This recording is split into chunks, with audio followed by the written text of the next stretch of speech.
About a week ago, I made a joke video about myself counting to 1 billion, and I'm kind of bored right now, so I thought I'd make a video to see just how high I can count.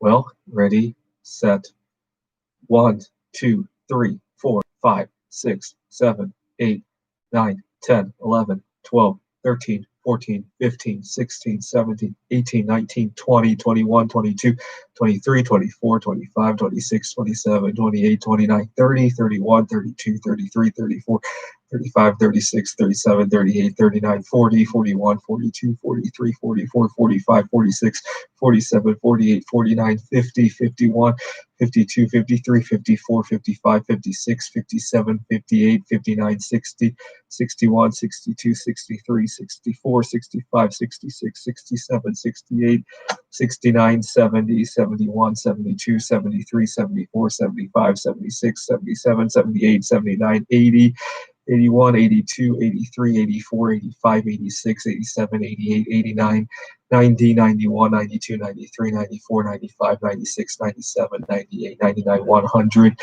I'm going to make a little bit of a background of why I'm doing this. I just recently noticed the live stream feature, and I hope I have a good enough internet connection that it's showing up correctly. I hope I do. I want to practice using live stream more.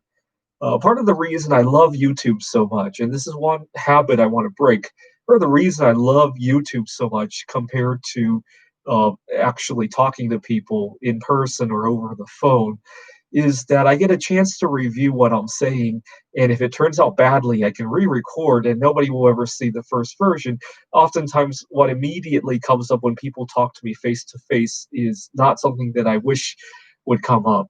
And so I want to make use of this live stream feature more so I can actually practice. Because when I go talk to my boss or my coworkers or my girlfriend or my family, I don't have the luxury of the normal YouTube ways, right? When I record something and I can watch it and watch it 5 times and then realize I made a mistake and re-record, right? When you guys watch one of my non-live videos, which is basically everything I've ever recorded so far until this video, when you watch one of those videos, you are not watching me live. Right? I would say the majority of those videos are not first recordings.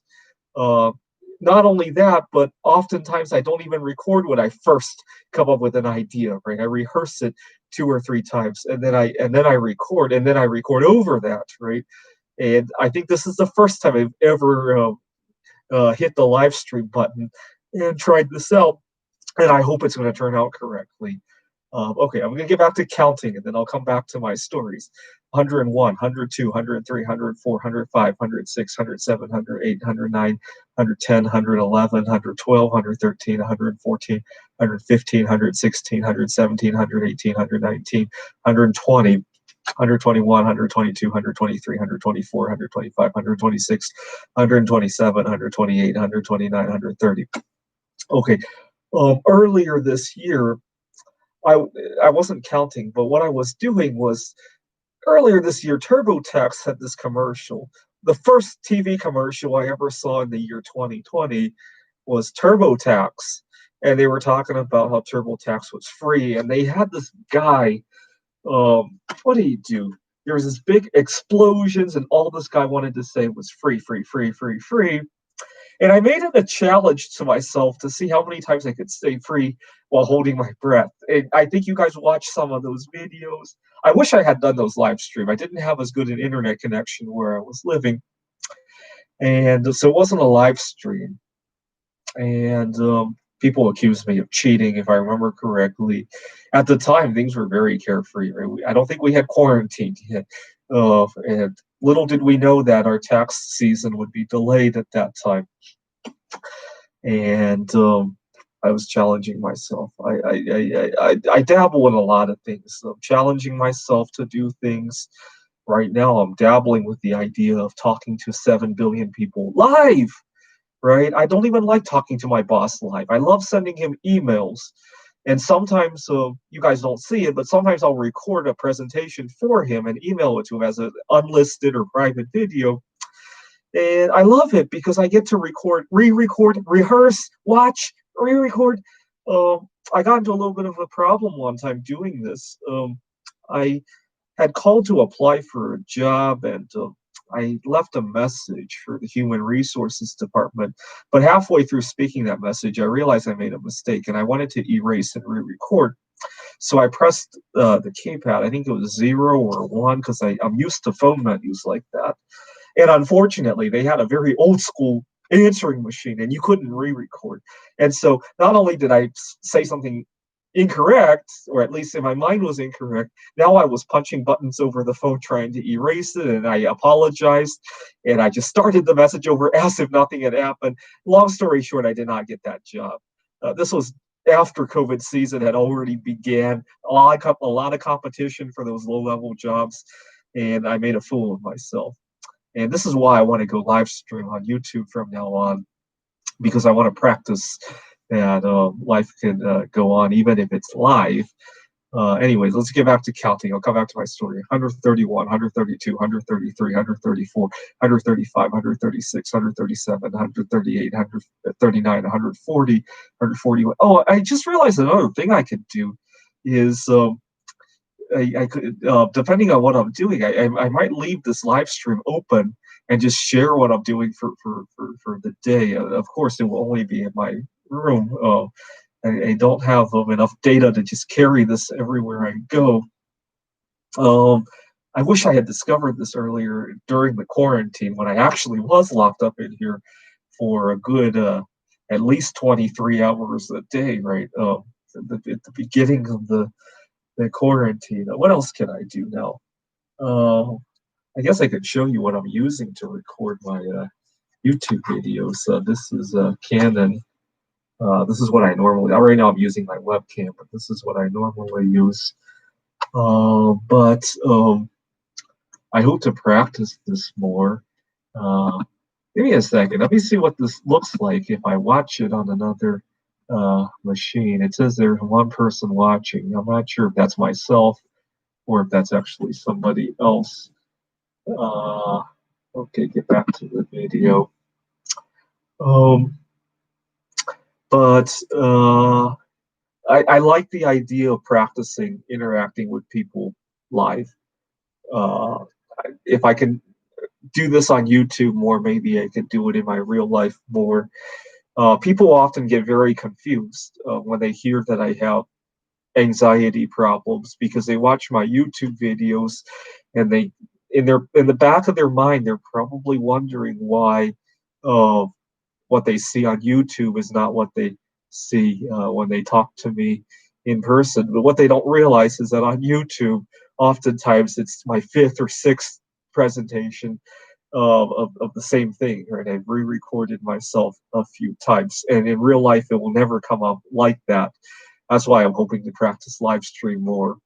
Uh, I find I don't talk nearly as freely right now as I do in other YouTube videos where I know I can erase. Hopefully, after I do this a few times, right? I've made thousands of YouTube videos. Hopefully, after I use live stream thousands of times, that will change, right? Because in real life, I don't have the luxury of erasing and re-recording, right? It's kind of like, one of the things I love about the COVID-19 lockdown is that I get to practice a lot of things at a low level, right? When we first went out to the restaurants again, and it was only 25% capacity, uh, I get to practice interacting with 25% as many people as I normally would when I go to the restaurant, get comfortable with that, and then I get to practice with 50%, get comfortable with that. Um, and if I make a mistake, not too many people will see, right? Or when I was recording these YouTube videos, I made a lot of YouTube videos during the lockdown, as you guys can see. What you might not notice is how many times I've rehearsed each one of those videos. And if you're a very avid viewer of my channel, you might have realized I deleted some of those videos after I realized they didn't come out right after I had recorded them. And I don't speak very well when it comes. There are so many things I said to my boss or my coworkers that I wish I could go back and completely delete off of the face of the earth. Right? If it, I, I I hate the fact that we're using technology and not going out to meet my future wife and all that. But at the same time, I love how I can completely go back and change history when it doesn't turn out my way. Right? Um, for example, I'm an adjunct professor at a technical university. Um, Sometimes, now that we're all talking over the phone, I try to not put things in writing and email, right? Because if somebody wants to hold me to it, I could. And it was only in a phone conversation or over Zoom, and they're not recording, right? No, but most people don't think to record a Zoom conversation. It could be like, oh, that's not what I meant. I think I said this the other day. I can kind of deny what I said earlier, just like I could delete a YouTube video. I don't think too many people are going to be smart enough to download my YouTube videos before they get deleted. Or better yet, maybe I didn't even upload it, right? I recorded it and I realized it wasn't right. I probably record at least double as much footage as I actually put on my channel, and then I delete some, right? So it turns out my favor, especially phone calls, right? In the state I live in, I believe you need all parties to consent to recording a phone call, right? And when I call my workplace, I don't think they ever say the call may be recorded. And so I could go back and change history sometimes on people there too, right? But I could easily do that when it's over. When it's over Zoom, right, and nobody's recording, or when I don't even upload what I'm saying, right? Um, and I'm hoping to practice live streams more because now I'm a little bit closer to accountability, right? Compared to when there's a whole group of people who might hear me in the office, and I really regret. See, I talk about in previous videos how at the place I'm working, I'm the only single. And sometimes I feel there's discrimination against singles in the workplace. And part of that discrimination comes from the fact that I babble too much about myself, right? Uh, what are you doing this weekend? Oh, I'm going to Ellensburg to stargaze. I'm writing some computer games. And people catch on to the fact that in all my stories, it's all about me, right? There's no wife involved, there's no kids involved. Most of the time, there's no parents involved. And so some people feel that, oh, this guy has no other responsibilities. Oh, if we need somebody to fill in on a weekend, if we need somebody to travel somewhere undesirable, right? He's the guy that we could go to, right? And so I really regret spilling all those stories. And what I really regret is that sometimes when I talk about, see, I earlier this about a month ago, I headed to the office for the first time since the quarantine, and I have one of my coworkers actually. Both the husband and wife are working where I work, and I kind of mentioned to them how it was a very nice love story, how they had stuck together for 20 some years, and now they get to spend quarantine together. But I realized I kind of discriminated against myself when I said that. I had a very fun time as a solo sexual as well, and I had a very good love story there too. But unfortunately, I discriminated against myself in the way I said it, and I kind of reinforced the kind of discrimination I don't like to hear. And unfortunately, it was the whole team that I was talking to, and I kind of, in a way, I kind of said it's okay to discriminate against me. That's not the message I wanted to give, and I made a mistake there. Uh, Fortunately, I quickly realized the mistake and I changed the conversation. And I didn't go back to that. We've been out of quarantine in that office for some time now, and I didn't go back to that discussion, which is good. Um, Anyways, I can't believe how far I've gone into this conversation when all I wanted to do was make a video about counting, and it's already how many minutes? 14 minutes. I feel so good though, because I'm challenging myself now. Uh, Let me show you some. This is a sleep aid that I'm taking, melatonin. Uh, it's made. Let me read the ingredients to you: purified water, ethyl alcohol as a preservative, and then natural flavors, and then stevia, which is a natural sweetener. I normally wouldn't want to take melatonin. The problem is that during the quarantine, my sleep schedule got a little bit messy. I wouldn't say I didn't sleep enough, but I slept all the wrong hours. My body has a rhythm that's roughly every 25 to 26 hours.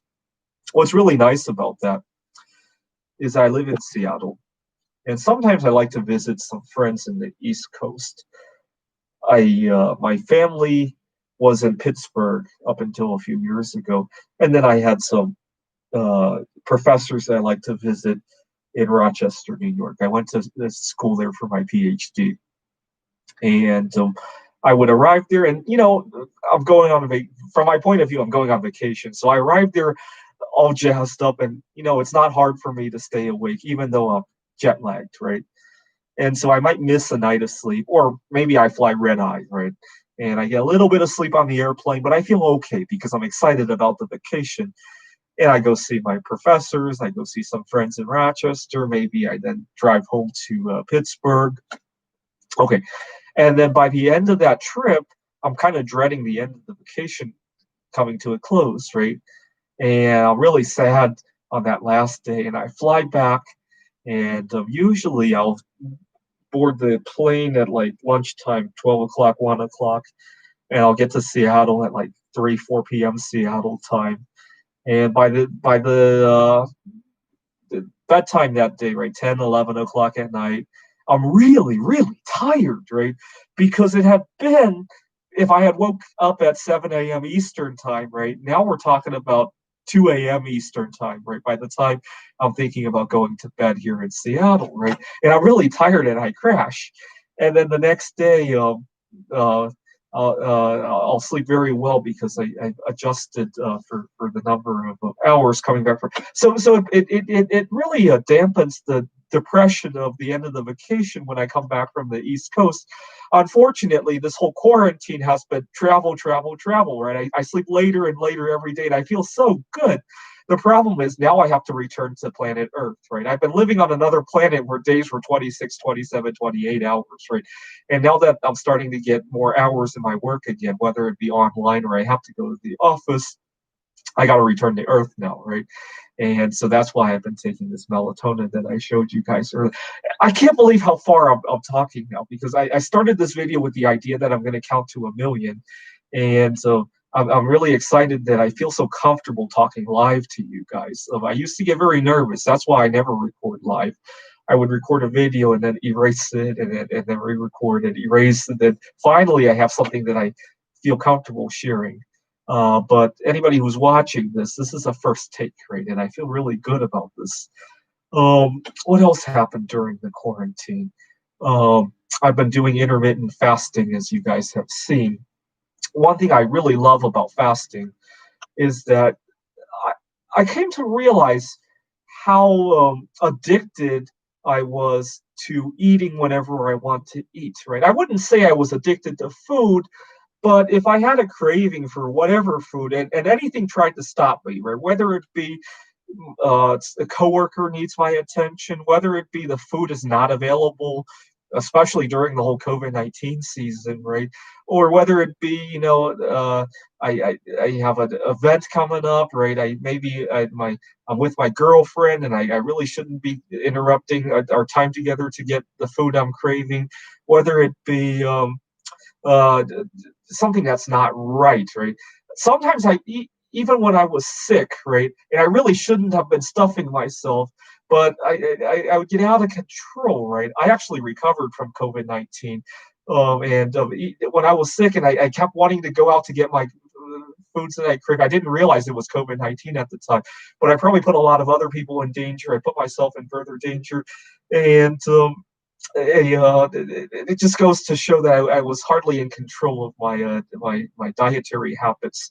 I mean, I was eating relatively healthy foods, but the fact that I didn't have control over my faculties in terms of eating really bothered me.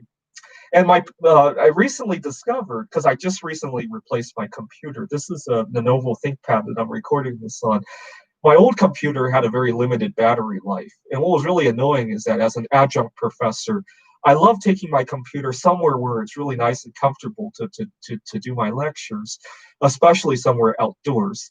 The problem is my computer battery often couldn't keep up with that. I was often looking for outdoors where there was somewhere to plug in We have a Starbucks that is now closed, but um, outdoors, they don't really stop you from sitting next to the outlet that's outdoors to plug in. Oftentimes there would be other people there, and obviously with social distancing, it's really awkward to ask somebody if you could use that outlet. And so I upgraded my computer, so now I have enough battery power to do my lecture there. And then I realized that I also need to upgrade my body. If I'm needing to eat multiple times a day, that's like a computer that has a battery that's constantly demanding low battery warning, right? My food cravings were kind of like that. They prevented me from doing things that kept me away from food for a number of hours, right? Traveling was a big one, right? I recently traveled to I live in Seattle, Washington, but one of my favorite theme parks is Silverwood Theme Park in Spokane.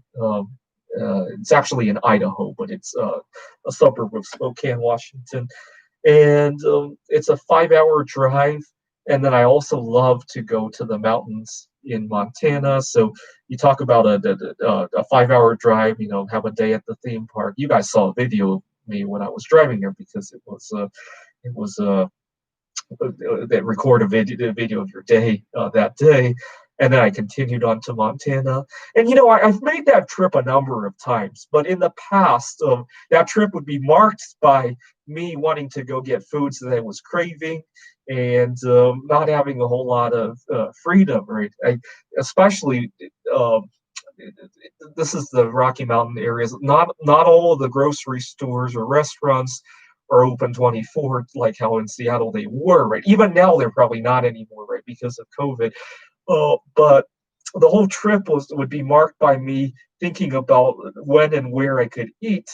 And now that I'm routinely fasting for a day or 2 days at a time, I find that a lot of activities fit into my schedule a whole lot better, right? Last year before COVID-19, I took a trip to Taiwan. I found that trip fits a whole lot better when I'm not demanding food all the time, right? And just like my computer can go a lot of other places now that I have a better battery, right? I kind of needed to upgrade the battery. That was my food cravings and my appetite, right? Now I have a 24-hour battery. In the past, I had like a 6 hour battery, or even worse, right? There was a time in my life it seemed like I only had a 2 hour battery, right? Even worse than the computer that I recently upgraded, right? Um, but that's the one benefit of intermittent fasting. Um, now that I've now that I know how to live stream on YouTube, I want to practice it more. So that's kind of like my new challenge. 2020 has been a big year for challenges for me. I'm so glad I made the New Year's resolution to well, I didn't call it fasting at the time. I called it normalizing my relationship with food. Um, Not long after I made that resolution, uh, somebody halfway around the world decided to eat something awkward, and as a result we really had to change our habits, right? Because a lot of my favorite foods were sold out at the grocery store because people were panicking, right? um, Actually, to give you an idea of how out of control my eating habits were, the first week of that quarantine I went out to look for my favorite brand of sausages, right? Um, it is a natural brand. I think it was flavored with a lot of hot peppers. I can't remember the name of that. I'll have to come back to that. I can't remember the name of it, but they were sold out. Everything was sold out. There were entire shelves that were empty. And I ended up driving around town looking for that brand. I spent an hour on the road. Finally, I gave up and ate something else. And I realized that I didn't miss that as much as I thought I would, as long as I had something to eat, right? You got to understand, I didn't have toilet paper. I didn't have hand sanitizer. I didn't have soap. I didn't have bleach. I ended up having to make bleach with electrolysis of salt water. Uh, I can't seem to upload a video of myself making bleach onto YouTube. Apparently, YouTube seems to think it's a very dangerous concept to teach people over YouTube. I mean, I record a lot of crazy shit on here, but if it involves chemicals, YouTube gets very nervous about that. But I ended up having to make bleach, and I ended up having to improvise, right? I, I had to use the detergent, like dish detergent, to wash my hands for a couple of days. So just the idea that I had something half decent to eat, I really started to appreciate that.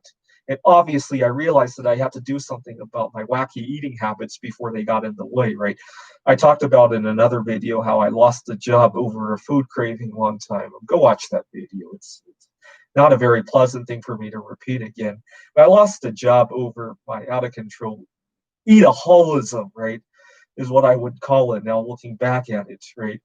Um, just like how some people would leave a job to go drink, right? I used to be like that with food, or I would go to work high on food, right? And lose my job, or at least jeopardize my job, right? I'm not very proud of that. Um, Last winter when I was sick and I went out to get, I didn't realize what I was sick with, but I put a lot of people at risk going out to get foods that I was craving. And I kind of feel guilty about that now, right? That was part of the impetus to why I need to normalize my relationship with food, right? What else? Um, well, I've been recording for almost half an hour now. I think I'll get off. It was good practice that I can talk live to people without getting nervous or making too many mistakes. Have a good night.